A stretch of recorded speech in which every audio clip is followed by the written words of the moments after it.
কবরটি ভাঙতে গেলেই নাকি বিকল হয়ে যায় ড্রেজার। তবে সত্যি কি কবরটি ঘিরে রয়েছে কোনো অলৌকিকতা, নাকি সবই স্রেফ গুজব?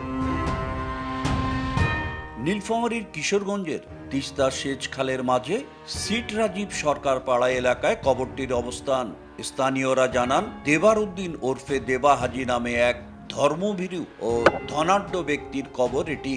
কথিত আছে, তিনি পায়ে হেঁটে সৌদি আরবে গিয়ে পবিত্র হজ পালন করেছিলেন। হজ থেকে ফিরে দেবা হাজী মারা গেলে বাড়ির পাশে এই স্থানে কবরস্থ করা হয় তাকে।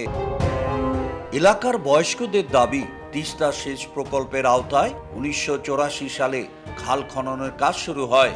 সে সময় আশপাশের বহু স্থাপনা ভাঙা বা সরিয়ে ফেলা হলেও সরানো যায়নি দেবা হাজীর কবরটি। খননের কাজে ব্যবহৃত ড্রেজারটি বিকল হয় বলেও দাবি করেন অনেকেই। পরে বাধ্য হয়ে কবরটি অক্ষত রেখেই শেষ করা হয় খনন কাজ। রহস্যে ঘেরা দেবা হাজীর এই কবরটিকে ঘিরে কৌতূহলের শেষ নেই মানুষের।